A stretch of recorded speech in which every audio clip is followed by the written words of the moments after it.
Today I'm talking about the Tribulation Temple that's going to be rebuilt. It has to be rebuilt before the middle of the tribulation. Many things have already happened to prepare to build the temple. I'll talk about that.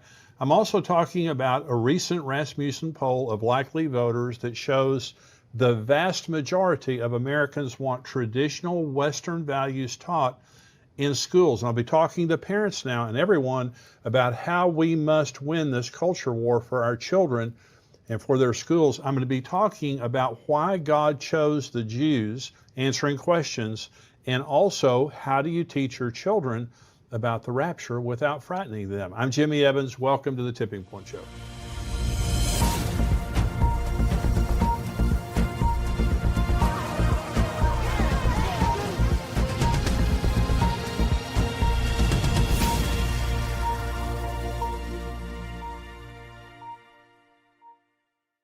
Welcome to the show today. We have a lot to talk about.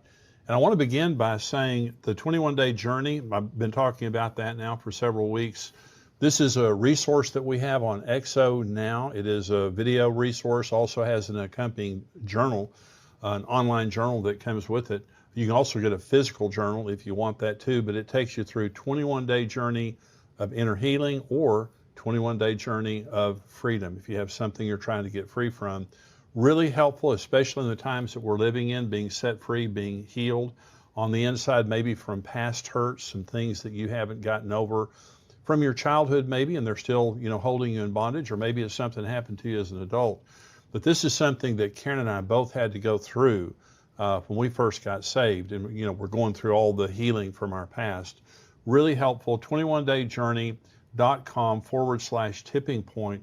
And when you go on there, just put in the promo code Tipping Point, and you'll get 25% off your first month. Now, this message today is on the Tribulation Temple. I've been talking about a timeline. Next week's program is going to be the last in this timeline series that I've been doing. And I've been talking about all the way from the rapture of the church being number one, all the things that we can be looking for. And I'm going to be doing a summary of that next week to just kind of show you where we've been. But next week, I'm talking about the end of all things, how everything ends at the end of the book of Revelation, end of the Bible.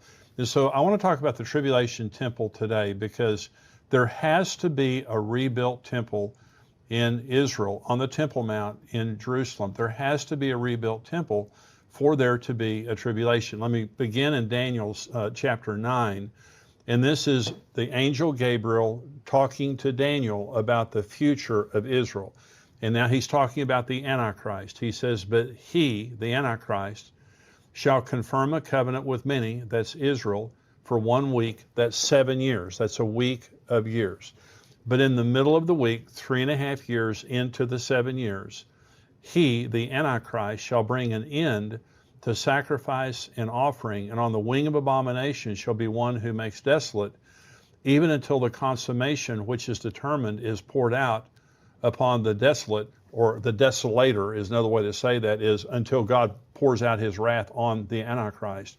And so there's going to be a temple with sacrifices because the sacrifices are going to be stopped by the Antichrist, and then he sets up the abomination of desolation. And I'll read to you exactly what that is because the Apostle Paul in 2 Thessalonians chapter 2 tells us exactly what the abomination of desolation is. Well, the word abomination means repugnant or detestable to God. And so there's going to be, the Antichrist is going to do something that is an abomination in the temple. He's going to do something that is an abomination. The word desolation means to desolate. It means to empty of worshipers. Before the Antichrist does what he does in the middle of the tribulation, there's going to be priests, and there's going to be offerings, and there's going to be worship in the temple. When he's finished, there won't be anything. It will desolate the temple. So the abomination of desolation, that's what it is. And the book of Daniel refers to an abomination of desolation 4 times. Okay. Now this is important because a lot of people get confused when they're reading the book of Daniel because 2 of the references to the abomination of desolation in Daniel 8 and Daniel 11 are talking about Antiochus Epiphanes, who desolated the temple in 168 BC. Okay, and so the other 2 are referring to the Antichrist in the tribulation. Daniel 9 and Daniel 12 also talk about an abomination of desolation. They're talking now about a future event. And so Antiochus Epiphanes was a Syrian king of the Seleucid dynasty. And so he was a Syrian king who was horrible. He was a type of the Antichrist who came as just a precursor, as just a shadow of what's going to happen during the tribulation.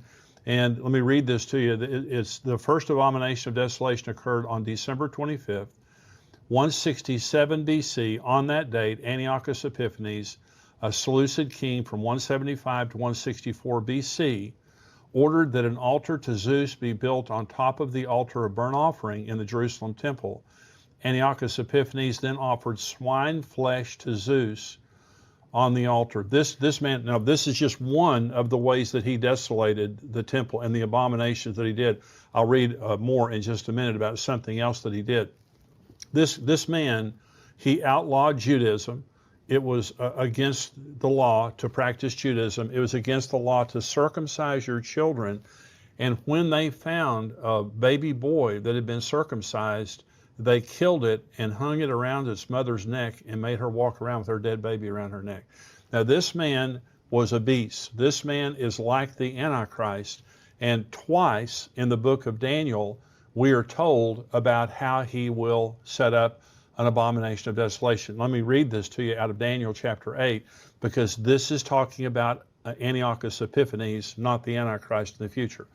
It's beginning in verse 9. Out of one of them came a little horn, which grew exceedingly great toward the south, toward the east, and toward the glorious land. And it grew up to the host of heaven, and it cast down some of the host and some of the stars to the ground, and trampled them. He even exalted himself as high as the prince of the host. And by him the daily sacrifices were taken away, and the place of his sanctuary was cast down. Because of transgression, an army was given over to the horn to oppose the daily sacrifices, and he cast truth to the ground. He did all of this and prospered. Then I heard a holy one speaking, and another holy one said to that certain one who was speaking, how long will the vision be concerning the daily sacrifices and the transgression of desolation, the giving of both the sanctuary and the host to be trampled underfoot?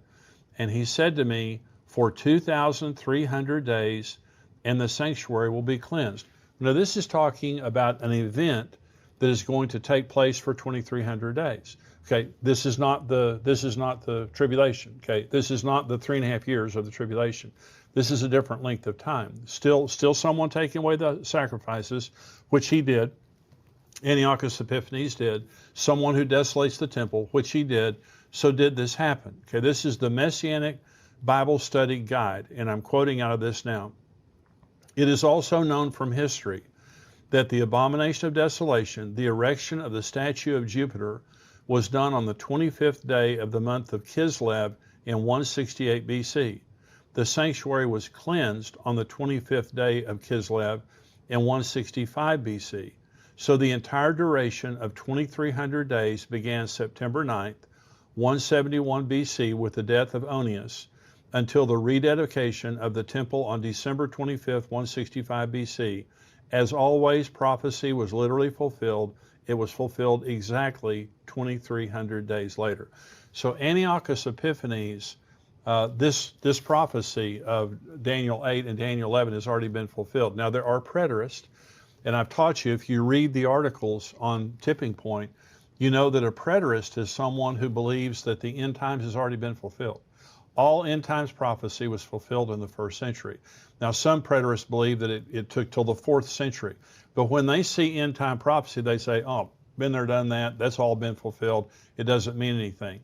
And they'll look at Antiochus Epiphanes and they'll say, well, see, the abomination of desolation, that took place, in 167, 168 BC. Antiochus Epiphanes did that. That's already been done. 2 of the prophecies in Daniel have been fulfilled regarding the abomination of desolation. 2 have not been, and here are the words of Jesus. Okay, remember, Antiochus Epiphanes was 2 centuries before Jesus.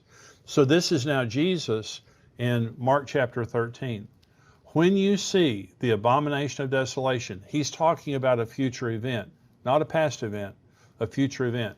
when you see the abomination of desolation spoken of by Daniel the prophet standing where it ought not, then it says in parentheses, let the reader understand. Those are the words of Jesus. Mark did not add that. Matthew, in Matthew 24, he did not add that. Jesus is saying, you really need to understand what I'm saying here. Let the reader understand.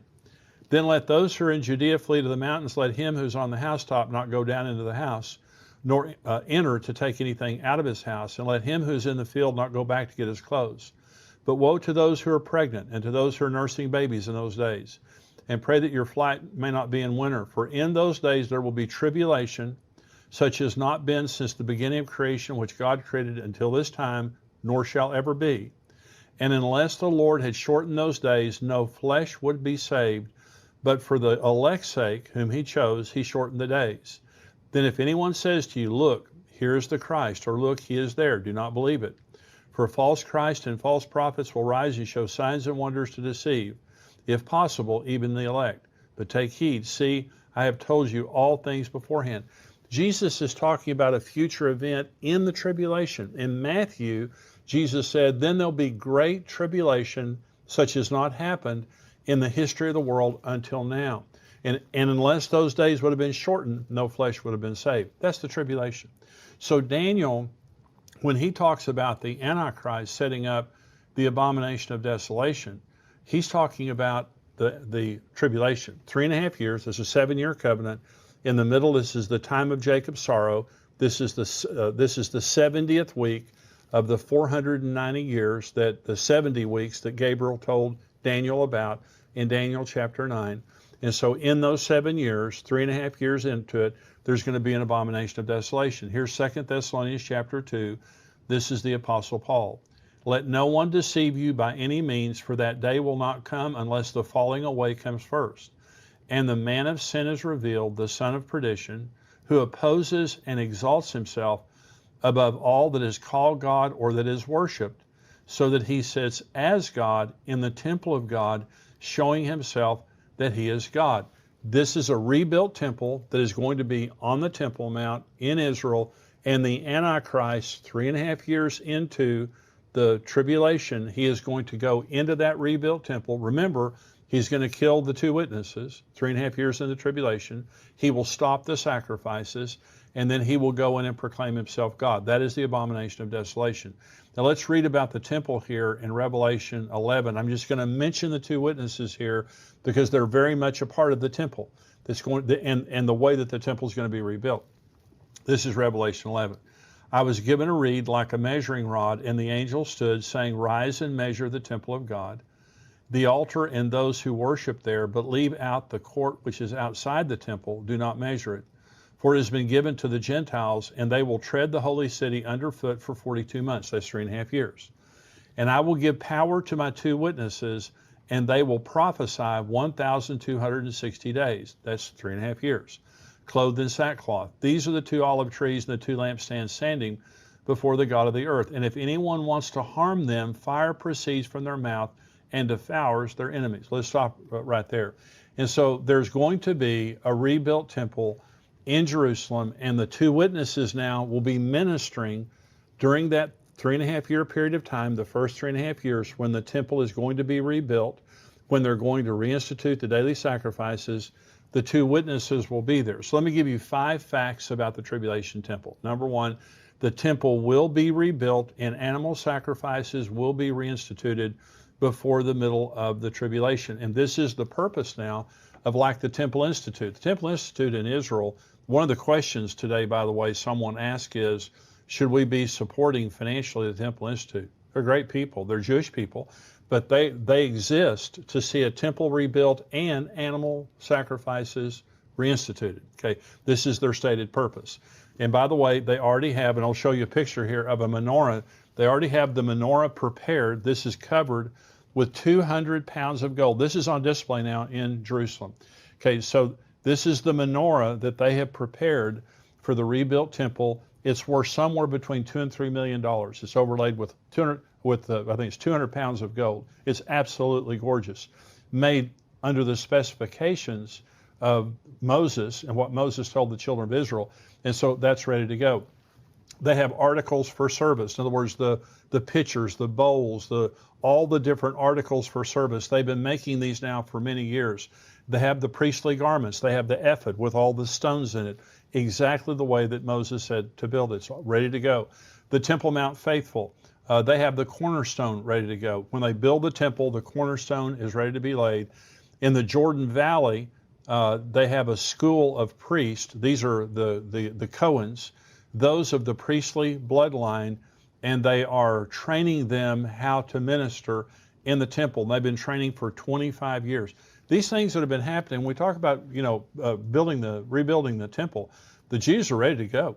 They have been doing this for many, many years. You can go on, I think it's the templeinstitute.org, and you can see what they have been doing. It's absolutely remarkable. They are not standing flat-footed. There's a tremendous amount of activity in Jerusalem right now for rebuilding the temple. Here's the second fact about the temple. The tribulation temple will share the Temple Mount with Gentiles, okay? Because it says measure the temple, but not the outer court. It's been given to the Gentiles. I want to show you a picture here of the temple. This is the Temple Mount in Israel. This is the Dome of the Rock. This is the Al-Aqsa Mosque. And you'll notice that there is this empty area here, and this is the Golden Gate here, but this is the empty area here, and some people say this is where the Jews will rebuild the temple, but that's not what the Jews say. Now, there's a lot of argument about where the temple is going to be built on the Temple Mount. Well, there's some people that say the Temple Mount's located, down here to the south. So let me just say, there's a lot of argument on that, and I'm not going to join in that argument at all. Here's what I'm going to say. The people that are going to make the decision about where the temple is built are the Sanhedrin, the Jewish council that exists today in Israel, the Temple Mount, the Temple Institute, the Temple Mount Faithful, all those kinds of people. They're the ones that are going to rebuild. That is the consensus of, like the Temple Institute, all this has to be torn down. They're saying this is in the way. Even the Al-Aqsa Mosque. According to them, they're saying we have got to cleanse the Temple Mount of all of that. Well, so here's what John was told in Revelation 11. Measure the temple, but leave out the outer court, because it's been given to trample the Gentiles to trample. When it says that the Gentiles trample, it means they have authority for 3.5 years up here. So what I believe is there will be some of this, the Al-Aqsa Mosque, some of this will remain, but I believe this will be torn down. You say, well, how in the world can they tear that down without starting World War III? The two witnesses, the two.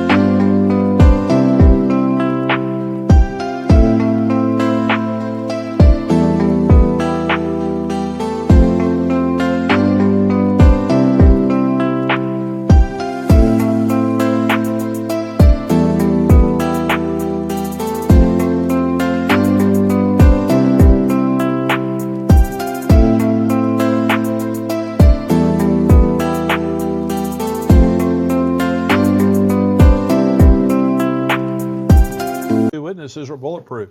I just read you the scripture. It says measure the outer court, and here are my two witnesses here, and if anyone tries to kill them, they call fire down from heaven. If anyone tries to kill them, they're killed in like manner. It doesn't matter if 300 million angry radical Muslims attack Jerusalem, the two witnesses cannot be harmed. They are going to protect the temple builders. And by the way, they're also going to protect them as they reinstitute animal sacrifices. The world will go crazy. When the Jews begin to sacrifice animals on the Temple Mount, the world will go berserk. You can imagine all the animal rights groups and what they're going to do when there are animal sacrifices on the Temple Mount. They cannot be touched when the two witnesses are present. So I'm just saying to you, I'm not going to decide where the temple's built. You're not going to decide where the temple's built. So our opinions really just don't matter. The ones that are going to decide are going to be the Sanhedrin, the Temple Institute, people like that. And it is their consensus, and you can read their own stuff. It's their consensus the Dome of the Rock has to come down. In fact, most of them believe the Al-Aqsa Mosque has to come down. But according to Revelation 11, because it's a shared property, according to John, that what he was told is the outer court's going to be given over to the Gentiles to trot underfoot for 3.5 years. And so I believe there'll be something present up there that will kind of throw a bone to, other religions and Muslims or whatever. But the temple is going to be in that area, according to them. The third truth is the temple cannot be rebuilt without an unblemished red heifer to sanctify the Temple Mount and the priest. And you can see this now on YouTube. The Temple Institute has a video. You can see it on their website too. And they've been trying for decades now to find a red heifer. When they find a red heifer, Jesus is coming. You can just write that down. And they're trying very hard. They do have a couple of candidates right now. And they cannot have more than 2 hairs on the body. The red heifer cannot have more than 2 hairs on its body that are not red. And so one of the red heifers they have right now has several hairs that are not red, but they're waiting to see if it's going to change. They could change back to red or whatever. But as of this moment, they don't have a candidate that has been deemed acceptable. Okay, that could change any day. But they're looking very hard. But they have to have a red heifer to cleanse. This is part of the Levitical law, to cleanse from uncleanness, contact with the dead, those types of things. They had to have the ashes of a red heifer to purify. And so it again is the consensus of the Sanhedrin in Jerusalem that they cannot cleanse the Temple Mount for the temple nor the priest without the ashes of a red heifer. Number 4, worship and sacrifice cannot be resumed without the presence of the Ark of the Covenant. Now, this is a big deal. You may have seen Raiders of the Lost Ark and all that stuff. They have to have the Ark of the Covenant in that temple, or the sacrifices and offerings and worship are not meaningful. Okay, here's what the Temple Institute, now this is the Temple Institute's statement. Tradition records that even as King Solomon built the first temple, he already knew through divine inspiration that eventually it would be destroyed. Thus Solomon, the wisest of all men, oversaw the construction of a vast system of labyrinths, mazes, chambers, and corridors underneath the Temple Mount complex. He commanded that a special place be built in the bowels of the earth where the sacred vessels of the temple could be hidden in case of an approaching danger. Midrashic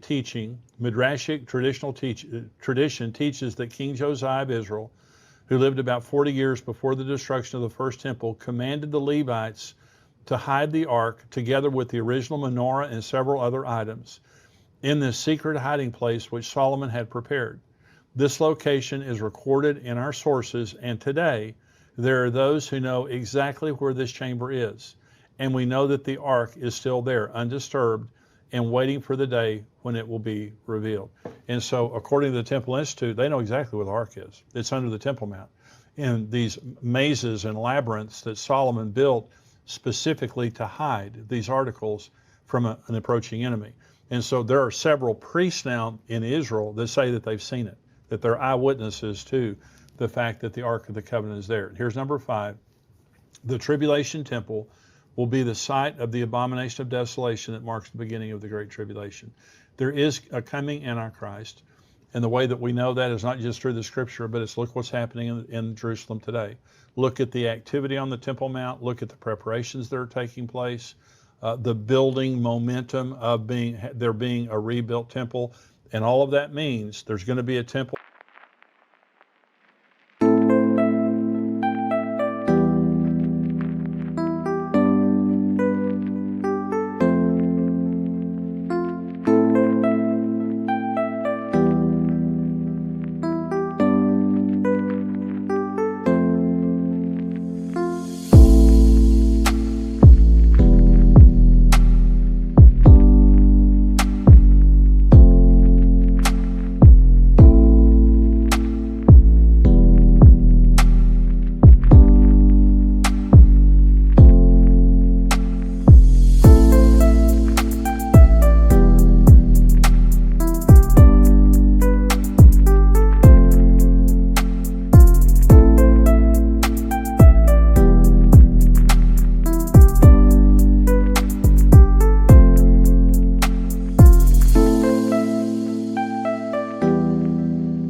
there's going to be an Antichrist, and everything the Bible says would take place is about to take place very quickly. And what this means is, for us, is Jesus is coming.